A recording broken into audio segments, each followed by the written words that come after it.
This is England. Many times I ask the question, where are the men of England? I found the men of England on Saturday as they stood holding the flag of England peacefully, not even protesting, just showing that this is England. And that's what we've got to remember. This is England. Our country is not the Gaza Strip. Our country is not the West Bank. Our country is not Syria or Iraq or Afghanistan or Pakistan. Our country is England. And this is my point.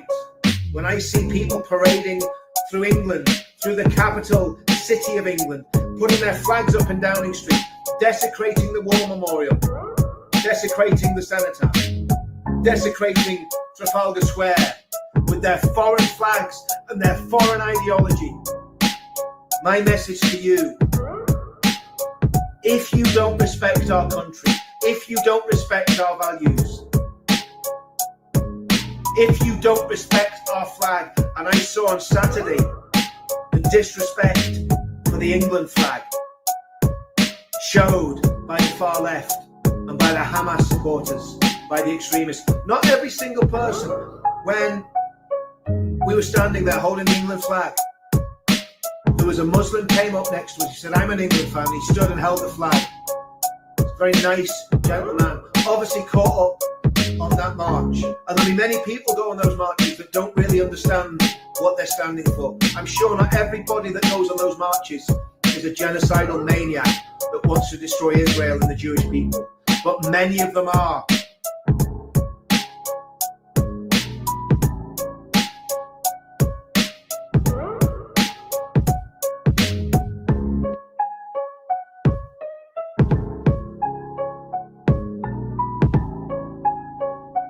This is England.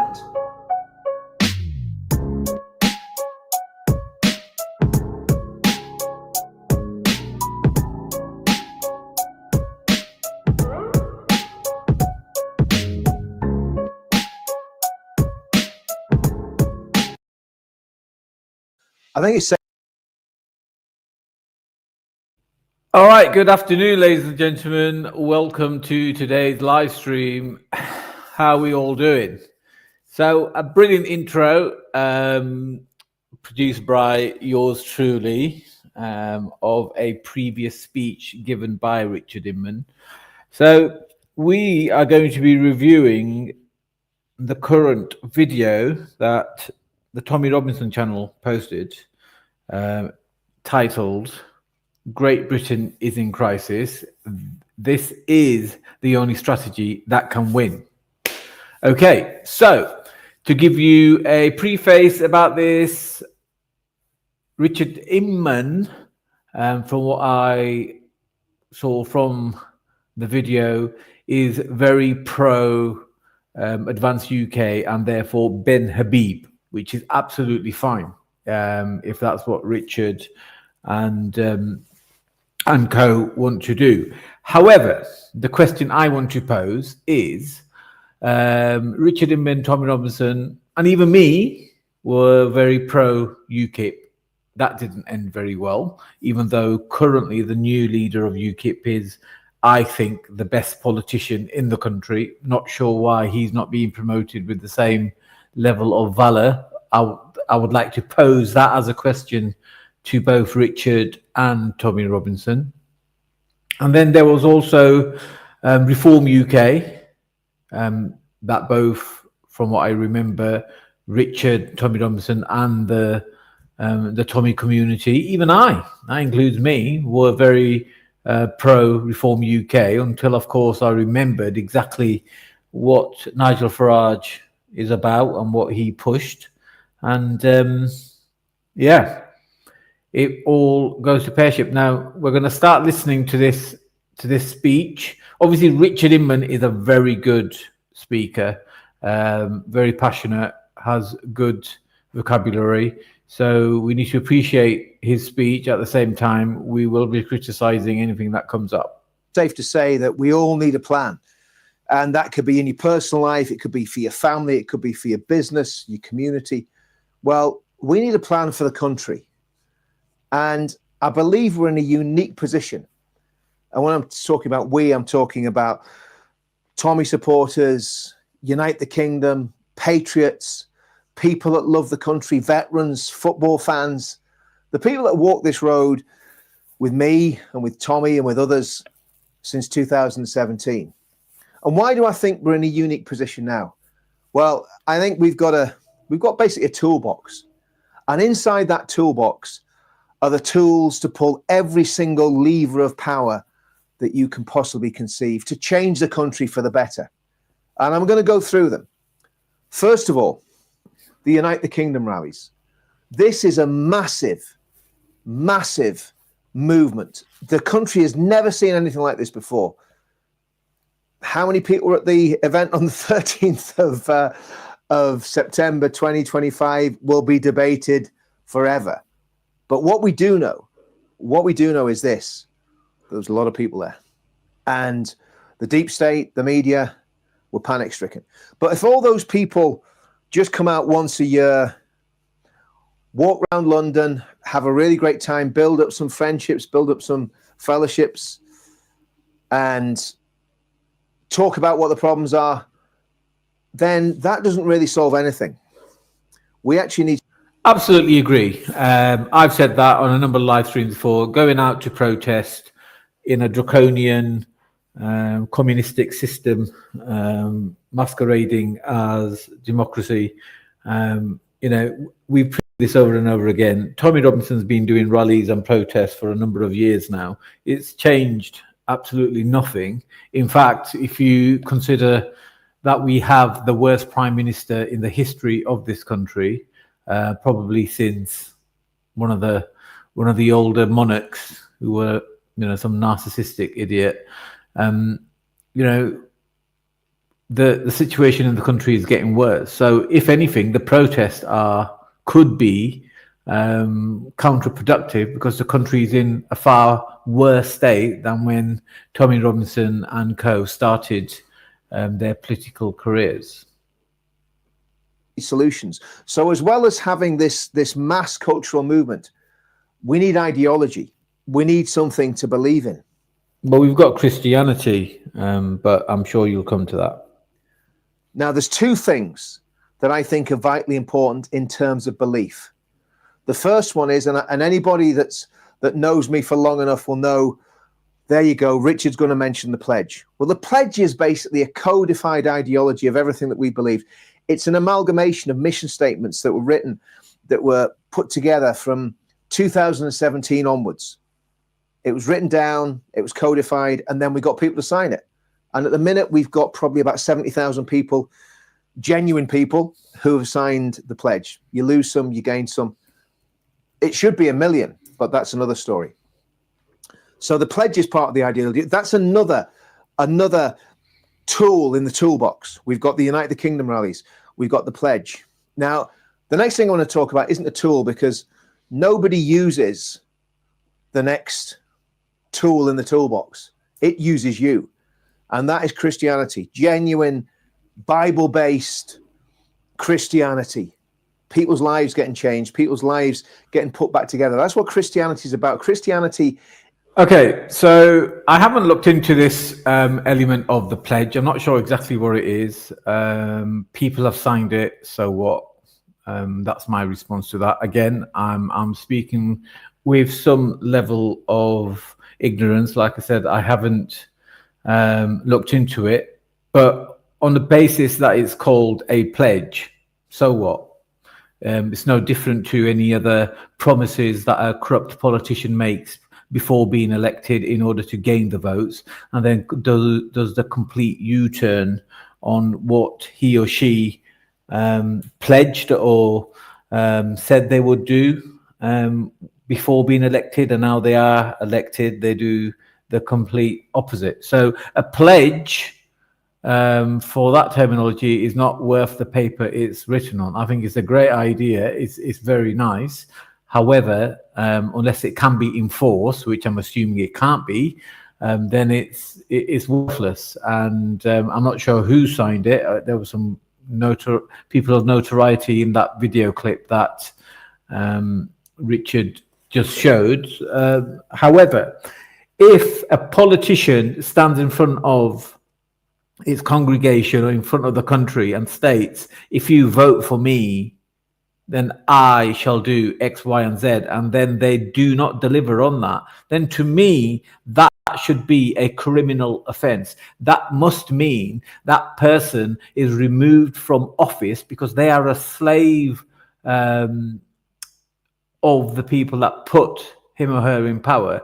So they must be removed from the position, from the office, and the full force of the law, i.e. they should be prosecuted for not keeping their promise and defrauding the voters. Just by that single requirement, the country would go back to the straight and narrow. Furthermore, we could put in stipulations such as, the constitution has to be adhered to, and there can only be one state religion, i.e. Christianity, right? So this pledge, I do not, unfortunately, think it's worth the paper it's written on, from what I can see. But we'll look into that a little bit further. Now, in regards to Christianity, 100% I agree with Richard. That is the only state religion and should only be the state religion. Okay to have external religious buildings, but no more than one per city. One mosque per city at the most. Including Sikh temple and including Hindu temple or Buddhist retreat. Whatever the religion is, it should be calculated on the basis of how many members of that community reside in a city. All this idea of them buying up places and churches in villages and things like that and converting it into a mosque and stuff should be completely outlawed. Foreign income coming in from abroad, such as Qatar, in order to finance mosques and purchases, should be treated as terrorism, as far as I'm concerned, as a foreign state trying to meddle with UK customs. It's about God meeting men and changing them for the better, and then taking them to heaven. Yeah, well put. This is a thing that people don't really understand, and I can really relate to it, that people think that they choose to come to Christianity, and maybe some people do, but really it's the other way around. God reveals himself to you. All you have to do is take one step towards him and he'll take a giant step towards you. But yeah, so if we had politicians being men of God, i.e. following the teachings of God, there wouldn't be any problems, would there? Lot more to it, obviously. We could talk about the atonement, we could talk about the resurrection, we could talk about the virgin birth, we could talk about the fall of man, all those things. But Christianity is the glue, is the religious glue that has held our nation together. Absolutely agree. Since probably about 300 AD, if the truth be known, because Christianity came to these islands with the Romans. So there's three of the tools in the toolbox. But if you have all of those tools, I'm not sure if Christianity came to the island with the Romans. After all, it was the Romans with leading members of the Jewish faith that killed Jesus. But I won't make any further comment to that. And you don't have a way of changing power and changing the governance of the country, then you're going to be extremely frustrated, and you'll probably end up falling foul of the complete traitors that are running the country and that have run the country into the ground for probably 50 or 60 years. Everybody blames Tony Blair, and he's got a lot of blame, but this goes right the way back to Roy Jenkins and the Permissive Society in the 1960s. 100%. And people, what makes me laugh is people think Maggie Thatcher was some kind of hero. You got to remember, Maggie Thatcher was the one that enforced the draconian council tax. Maggie Thatcher was the one that started the whole process of selling off state assets to private corporations.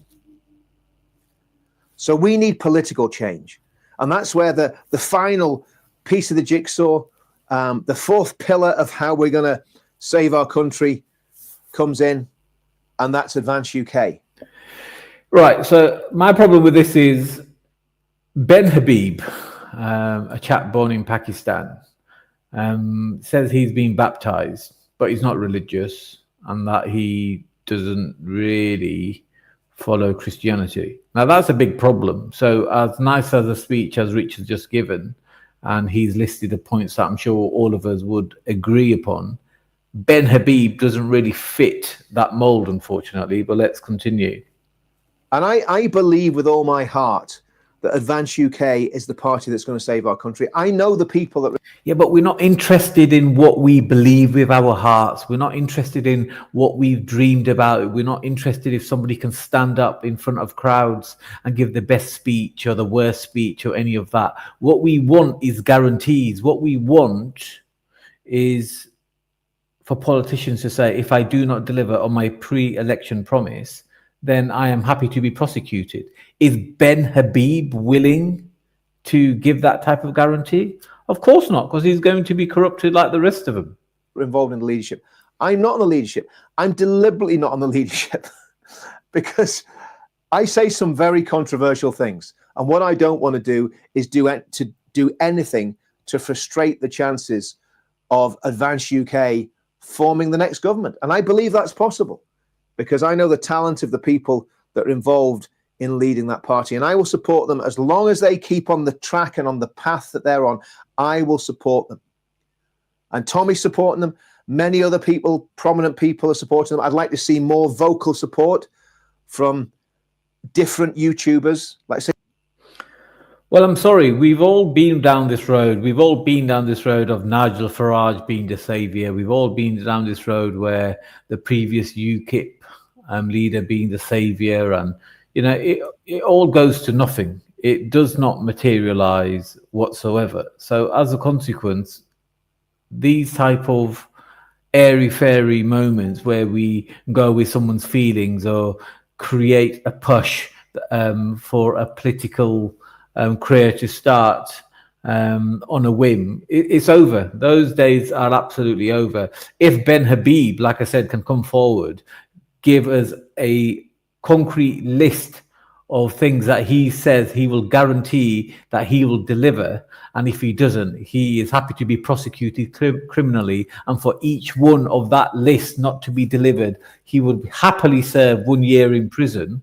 Then you've got the attention of people like myself. But if we're just saying, oh, here's a nice chap, he's wearing a nice suit, he's saying the right things, and I know him behind the scenes, that is wrong. That is completely the wrong policy. If we're talking about wanting the very thing that is best for the country, for the people, then there is no better solution than that. It's as simple as that. We don't have to create any complicated systems. We don't have to bend over backwards. We don't have to do any of that. It's as simple as declaring in almost like a deed fashion that here's my promise, this is what I will deliver. If I don't, then I will happily be prosecuted. But Ben Habib won't do that. Tommy's done his bit. Tommy's done videos. Tommy's been talking about this. Tommy's been mentioning Advance on a regular basis. I've been mentioning them in every single video that I do. But we need to get behind them. We need to join Advance. We need to get active in the party. If required, we need to stand for election. And again, I've no political ambitions. Like Tommy said in his video, he's no political ambitions. I'm okay. You want us, Richard? You want us to get involved and support the party financially, and do the campaigning. But what guarantees do we have? What guarantees do we have that if we support this party or any party financially, that people are not going to lose their money? The people are not going to waste their time. People are not going to be doxxed and shamed and all the other crazy things that the radical left and the establishment like to do. You know, these questions need to have solutions. Much prefer shouting from the sidelines. But if needs must, you do what you've got to do. If your country calls you, you've got to do what you've got to do. So they're the tools in the box. And if we get an advanced UK government with Ben Habib at the helm, I know that they will make the change that's necessary to save our country and to turn. How do you know that, Richard? What guarantee can you give? What guarantees can any of us give for another person's actions? We can't. It's not even legal to actually make a statement essentially on behalf of somebody. I mean, when I say legal, it doesn't hold water. That you can't assure us of that. The only person that can assure us that their actions and their objectives will align with, say, our objectives and morals is if they put it in writing and they declare and give us a guarantee, should they not deliver on that, then they would be X, Y, and Z, which I say should be criminally prosecuted. But Ben Habib hasn't done that. Turn our country into a peaceful, harmonious, prosperous, forward-thinking nation that it needs to be, based on those values that are so British: freedom, equality, democracy, and sovereignty. Remember, we took democracy around the world. We took freedom around the world. We took Christianity around the world. And now people are coming back to us and bringing Christianity back and coming back to us and telling us that we need to protect our democracy. Advanced UK is the only party that's going to do that. So that's the tools in the box.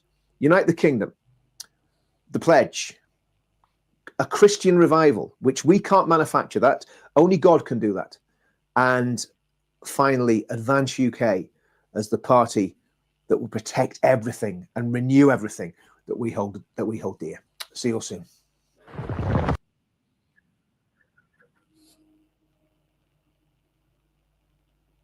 Right, so there you have it. So well, look, Richard Inman is a great speaker. In fact, even more than Tommy, I would much rather vote for Richard Inman because he's got great integrity. He's a great speaker. He's a great motivator. I think his morals are absolutely fantastic. I can't say I know him very, very well. I'm talking about from what I've seen of him, from the small amount of interaction I've had from him. He's a splendid guy. He's definitely someone that you would want to vote for. I have no idea why Richard Inman would not have ambitions to have a political career, because I would think that he is exactly what this country would need. However, as much as I'm completely painting a picture that he's some kind of savior, I would not vote even for Richard Inman unless, because I've learned from what's happened in the past, everyone from David Cameron, Tony Blair, and even as much as two-tier Keir, saying that they would deliver amazing things before election and then doing precisely the opposite once they're in power, clearly working for some dark demonic force. You know, I would not vote for Richard unless he stated that these are the objectives, this is what he will deliver once he's elected, and that should he not honor that promise to those that voted for him, he would happily pay in some form or another. When I say pay, I'm talking criminal prosecution or be held accountable in some way.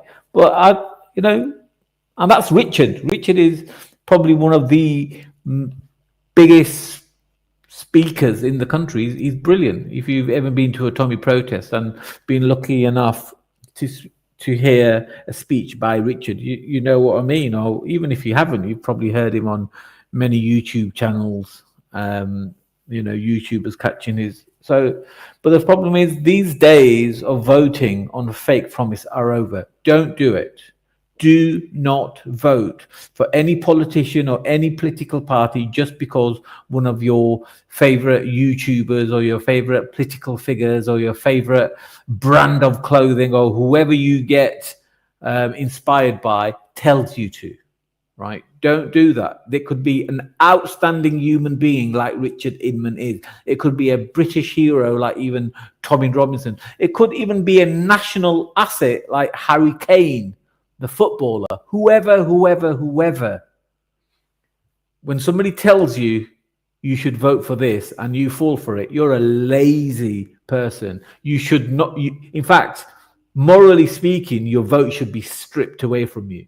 You should be, as a minimum, looking at what they're promising and what the ideology is. But you should already know by now that all the political parties, they're really just hidden communist parties. They're all colloquial parties to deliver the hidden state, the establishment's agenda, which is making you poor through carbon tax.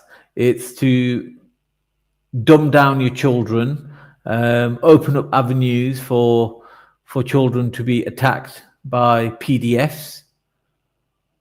It's to launder money through wars and other projects. It's all of the above, all of the nasty, demonic, Satanist